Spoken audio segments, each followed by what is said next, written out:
This is John Paul Rai. I'm coming to you from Tokyo, Japan, and today I'm talking about the creator of the Remove Amber Heard from Aquaman 2 petition, which has almost 2 million signatures. Now, unfortunately, she's still in Aquaman 2. However, there's an interesting thing I found out when I checked up on that petition. It seems like Jan Larson could actually get involved legally with the case. There's a small chance of it, given some certain circumstances. So I want to talk about a little recap of what happened this week with Depp vs. Heard, because that's what she does in the article, and then she'll get to the part about how she could actually be legally involved and how she'd handle it. So let's take a look at it. Here we go.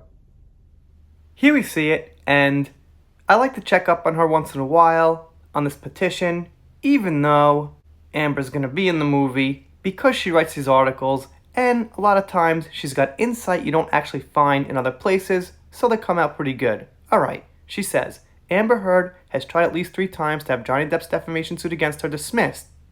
Her dismissal attempts have seemed endless, but those attempts might have come to an end, and I'm pretty sure they have. Judge Penny has handed down a ruling that refused to allow Amber Heard's lawyers to petition the Virginia Supreme Court to become involved in the case. Basically, Heard wanted the Supreme Court to throw out Depp's defamation case because he lost the UK libel suit against the Sun tabloid, which labeled him a wife-beater. I guess we've got to say the word lost. I don't like the word lost. That's not exactly what happened, but I guess factually, on a surface level, to the general population, that's what happened. But alright, let's move on. Judge Penny had previously ruled against Heard's dismissal attempt, so Heard tried to go over the judge's head and have the Supreme Court do it. Instead, it didn't work. If Heard's appeal had been approved, it would have meant the end of Depp's defamation suit against her.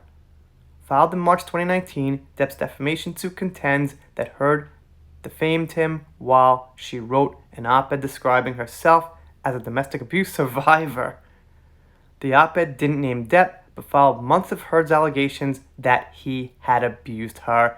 And obviously, how could he lose his part in Pirates of the Caribbean if the article wasn't about him? That would make absolutely no sense. So let's get to the part about her little personal possible entanglement. Depp lost his role in Disney's Pirates of the Caribbean franchise 4 days after the op-ed came out. Depp is asking for $50 million in damages. Not to be outdone, Heard has filed a counterclaim against Depp asking for $100 million, alleging that Depp orchestrated a smear campaign against her, including allegations that Depp is/was responsible for this petition's creation. That's where she comes in. I remain ready and able to prove that he had nothing to do with it. The trial is set for spring, summer 2022. I'm keeping my schedule flexible in case they call me. So yeah, pretty interesting. I mean, you gotta think, it's really seriously ridiculous to think that Johnny Depp had something to do with a petition on change.org, that Johnny Depp had something to do with these channels that pop up that are basically following the facts in the news that come out from the good sources. It's really ridiculous to think that we've got some kind of Twitter conspiracy going on where we don't actually think that Amber did these things, but we have to shoot our mouths off on Twitter about what? Not BS, about facts. Let's talk about the arrest record from 2009. Let's just talk about that, Amber. Let's talk about the DUI. Let's talk about the perjury. Let's talk about the LAPD body cam footage. Let's talk about the multiple lies.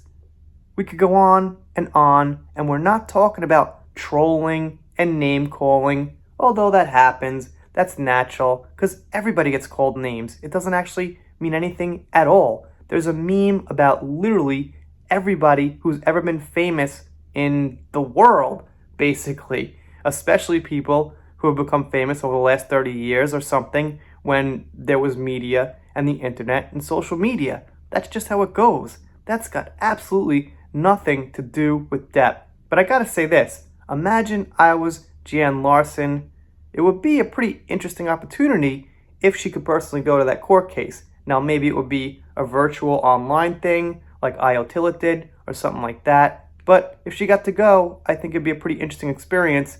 And have no doubt she'd write about it, and I guess have no doubt I'd make a video about that. And if you guys missed it, Amber Heard blamed Russian bots, which were also blamed for the bad reviews on The Last Jedi, the Star Wars movie, which was probably one of the worst movies made in history.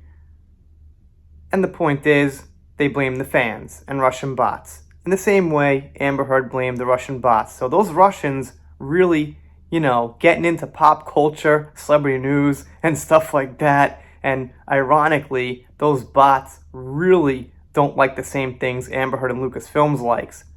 Those darn Russian bots. I can't be one. I'm not even close to speaking Russian. Wait a minute, I actually am kind of part Russian, but I'm no bot. Anyway, you guys of course let me know what you think down below. Doing shoutouts, special thanks, things like that. Consider subscribing here. If you don't subscribe, I guess I'll be pretty sad, but I'll get over it. See you next time.